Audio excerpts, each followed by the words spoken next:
एक ऐसी शख्सियत जिसने हिंदुस्तान के जंग आज़ादी के बाद सभी आंदोलनों में हिस्सा लिया। जंग आज़ादी इन्होंने अपनी आंखों से देखा, उसके बाद जेपी आंदोलन का हिस्सा बने और अन्ना हजारे के आंदोलन में भी शामिल हुए। अब किसान आंदोलन में भी वो एक हिस्सा हैं। हमारे साथ इलियास आज़मी साहब आज यहाँ पर हैं। आइए इनसे पूछते हैं। सबसे पहला सवाल इलियास साहब ये बताइए कि जो कल 26 जनवरी के दिन लाल किले पर हुआ उसके बारे में आप क्या कहेंगे? वो सत्ताधारियों की साजिश थी। जी। उन्होंने अपने आदमी पहले से पूरी तैयारी करके फिट कर रखे थे। किसान आंदोलन जो लोग चला रहे हैं उनका उससे कोई ताल्लुक नहीं था। सत्ता जो है उनको बदनाम करना चाहती थी और सत्ता चाहती थी कि इनमें फूट पड़ जाए। इसके लिए दीप संधू को के नेतृत्व में उन्होंने अपने आदमियों को घुसाया था और ना कोई वजह नहीं थी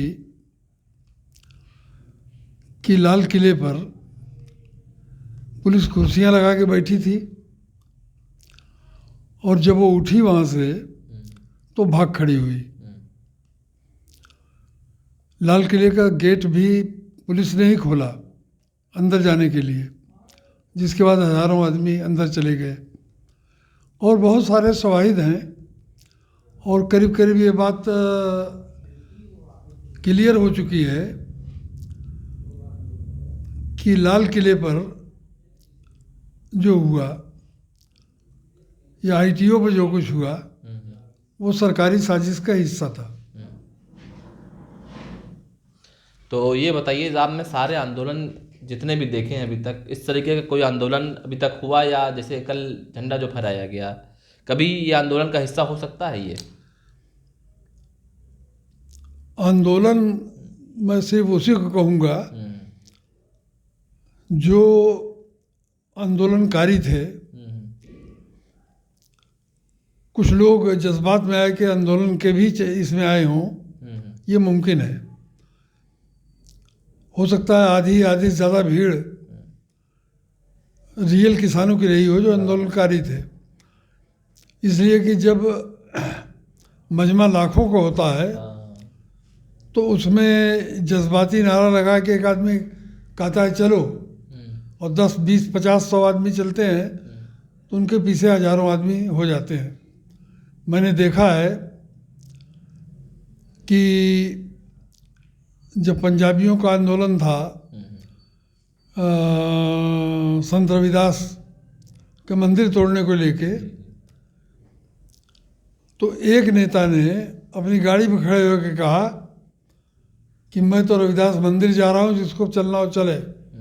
उसके साथ 25-50 आदमी थे। जब वो चले तो हजारों आदमी चल दिए। उसी तरह किसान आंदोलन के, रियल आंदोलन के कुछ लोग भी उसमें पहुंच गए हों जज्बाती, वो भेड़ चाल में। और ना साजिश जो थी वो सत्ता की थी, सत्ता ही ने उसको तैयार किया था जो झंडा फहराए, और सत्ता ही ने कुछ ट्रैक्टर वालों को तैयार किया था जो उस भीड़ में तेज रफ्तारी से ट्रैक्टर दौड़ावें। तो ये बताइए कि आप सभी पूर्व सांसदों को वहाँ पर बुलाया गया था, कोई भी सांसद नहीं पहुंचा, आप अकेले पहुंचे, तो इसके बारे में सर आप क्या कहेंगे? नहीं, मैं अकेले नहीं पहुंचा, बहुत से लोग गए थे। अच्छा, बहुत से लोग गए थे।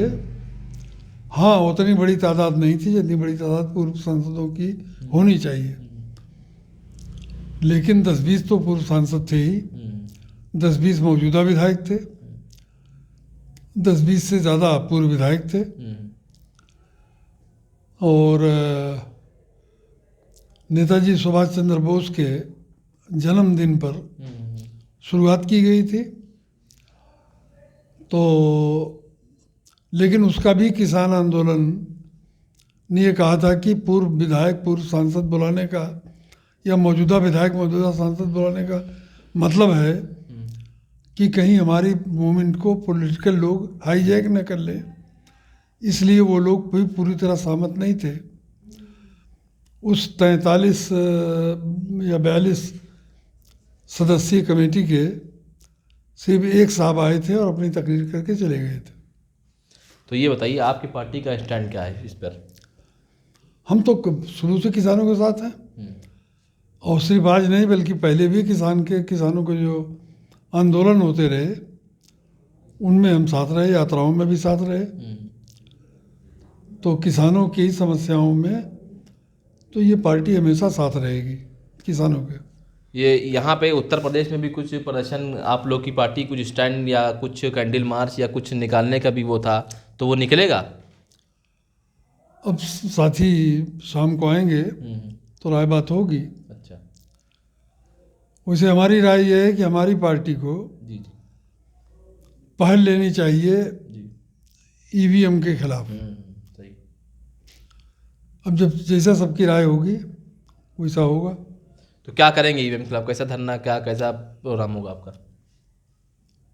अभी तो ऑर्गेनाइजेशन हमारा जिलों में खड़ा होगा। अभी तो जिलों में ऑर्गेनाइजेशन खड़ा करने की शुरुआत हो रही है। उम्मीद है कि 31 तारीख को लखीमपुर में ज़िले का संगठन खड़ा होगा, और उसके बाद कुछ ज़िलों में संगठन का ढांचा खड़ा होने के बाद जितने आदमियों की, इसलिए कि 50-25 लाख लोग जमा हों तब भी करुणा नहीं है, इलेक्शन करावें तो करुणा नहीं है, लेकिन आंदोलन के नाम पर कुछ होता है तो करुणा का बहाना लिया जाता है। जी। तो ये बताइए आखिरी सवाल आपसे कि आपकी पार्टी के मुख्य रूप से मुद्दे क्या क्या हैं? मुख्य रूप से मुद्दे संविधान में दर्ज हैं, जिनमें एक ईवीएम का हटाया जाना भी है। मुख्य रूप से मुद्दा यह है कि जिंदगी के सभी शोबों में सभी तबकों को, चाहे वो बैकवर्ड हो, मोस्ट बैकवर्ड हो, माइनॉरिटी हो, शेड्यूल कास्ट हो या अपर कास्ट हो, सबको उनकी आबादी के अनुपात में सबको राष्ट्रीय धन के बंटवारे और सत्ता में भागीदार होना चाहिए। अगर 100% नहीं हो सकता तो ज़्यादा से ज़्यादा भागीदार होना चाहिए। तो एक सवाल और छोटा सा आपसे कि आपने अपनी पार्टी का स्लोगन दिया है, हमारे पाँव का कांटा हम ही से निकलेगा, जी। तो इसका क्या मतलब है, ज़रा बताइए सर। इसका मतलब ये है कि अगर 13% आबादी एक पार्टी को अपनी पार्टी और एक लीडरशिप को अपनी लीडरशिप मान के, चाहे वो लीडरशिप गलत ही क्यों ना हो, जब वो संघर्ष करती है और उसके हर उम्मीदवार को वोट देती है तो वो पार्टी उत्तर प्रदेश में बहुमत लाती है। बिल्कुल। 9% आबादी यही करती है तो वो भी बहुमत लाती है। तो 20-22% आबादी अगर उस रास्ते को अपना लेगी तो कोई सवाल ही नहीं कि वो बहुमत ना लावे। चलिए बहुत प्रोपेगेंडा है फिर का वारना, बहुमत ना लावे तो कम से कम सत्ता में भागीदार तो बन सकती है। सत्ता ही एक ऐसी चाबी है जिससे सारे ताले खुलते हैं। मुसलमानों के वोट से सत्ता बहुत से लोगों ने पाई है, ख़ास तौर से समाजवादी पार्टी के बारे में कहा जा सकता है कि मुसलमानों के वोट से ही वो सत्ता पाई। लेकिन मुसलमान उतने ही हाशिए पर रहे जितने हाशिए पर पहले थे। अगर वो इस नुस्खे को अब आजमा लें, जिस नुस्खे को दूसरों की नेतृत्व में जिसके वालेकार बनते रहे, अगर उन नुस्खे को आजमा लें तो सत्ता उनकी लौटी होगी। और सही मानों में अपना लें और सही रास्ते पर हम चलें तो यूपी से सत्ता कभी जा ही नहीं सकती।